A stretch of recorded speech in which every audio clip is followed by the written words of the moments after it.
CBS 2 News starts right now with breaking news. Breaking right now, a 3-year-old girl shot on the city's south side. Let's get right to CBS 2's Charlie DeMar. He is live at 70th and Damon in West Englewood. Charlie.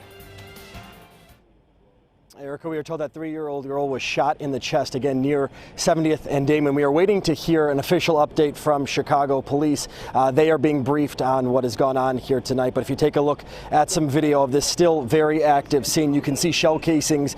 They have been seen in the street and in several alleys. Police have been working this crime scene. It's a crime scene that actually spans several city blocks. As the night has progressed, we've actually seen officers finding more and more shell casings. Now, it is unclear what led up to this shooting. It's obviously warm, and when we pulled up, we've seen a number of kids outside playing, sitting with their families. But right before this shooting, Superintendent David Brown and other leaders with the department, they were at an event to honor the life and call for the community's help in finding whoever shot and killed a 10-year-old girl, Lena Nunez. Now, she was shot and killed over the weekend. She was killed when a bullet flew through her window in her Logan Square apartment with her family. That bullet flew inside of her home and took her life there. There have been several children shot in the last 2 weeks. By our count, at least 7 other children under the age of 10 years old have been shot in the last 2 weeks. That will absolutely be a question that we have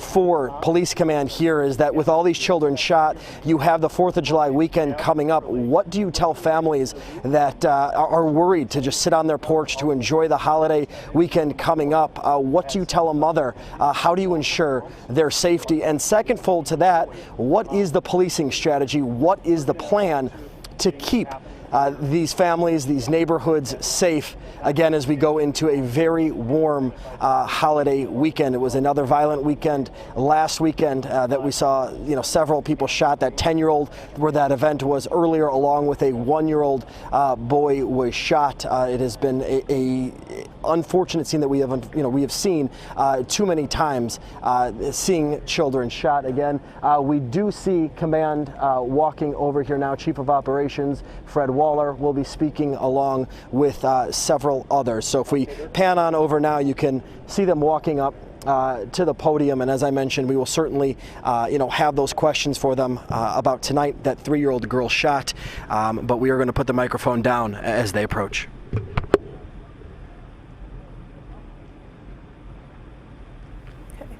And as Charlie mentioned, we are waiting for a press conference to address this 3-year-old girl shot on the south side. Charlie taking us through so much of the aftermath of violence from the last few weeks. And as they approach the podium, Charlie was taking us through also the victims. So many so young as 1 year old. Tonight, a 3-year-old. We've had a 10-year-old. And now as they approach the podium, let's listen in and see what update they do have on this 3-year-old girl that was shot just within the last couple of hours in Englewood. All right. Shortly before 8 o'clock, we had an incident in which a 3-year-old was shot in the chest in the 1700 block of South Damon. That child is at comas right now. The only good news to this is that she's in critical condition but has been stabilized. This is not, and this cannot be our new normal. This cannot be. Where's the outrage? I was just here not long ago with these same commanders and deputy chiefs. This cannot be our new normal, people. Our babies are being shot. These are our babies. That's all we have right now. Like I said, if there's any good news, it seems that the child has been stabilized, and she had a wound to the upper torso of her body. Chief, you have a pretty good idea of who you're looking for, at least in terms of the description of the vehicle? The detectives are canvassing the area. We're looking at video. We don't really have anything solid at this time. We're looking at and following a lot of leads. We had a shooting at about 71st and Honore that may be connected to this shooting, so we're looking at that also. So we're looking at a lot of different things as the detectives feverishly canvass the area. Chief Waller, you've had a number of children under the age of 10 shot in the last couple of weeks. Right. Got the holiday weekend coming up. One, what is the patrol plan? What is the plan this weekend? And second fold, what do you tell families to ensure that they are going to be safe sitting on their porches in their communities? We don't want to make it seem like you can enjoy the holiday. But I tell people, be careful of your associations. Be careful of the people who run up on your porch and associations of people who do things and then run to your residence. So be careful of that.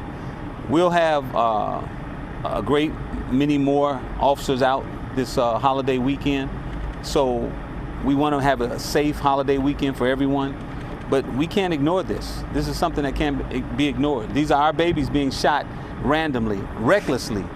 People are just shooting recklessly without any regard for who they shoot. So this shooting, were both the victims and the victim and the shooters both in vehicles driving along Damon? No, it appears that the offenders were in a vehicle, but not the victim. No. Are you receiving cooperation? We're getting stories.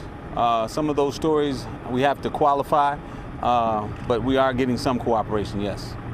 The victim was where doing what? We've been listening into Chief Fred Waller with CPD, taking us through the limited details they have at this point about this shooting, saying that the 3-year-old girl is currently at Comer Children's Hospital. She is in critical but stable condition after taking a gunshot to the upper chest. Now, he was saying that the gunman, whether that's one or more, were in a vehicle. The victim was not. And at this point, he used the term feverishly to talk about how they're searching the area, trying to check surveillance video. But at this point, there are no strong leads in this case. Nothing solid as far as leads go. We will continue to follow updates in this. Charlie still on the scene. As we get more, we will be sure to bring it right to you.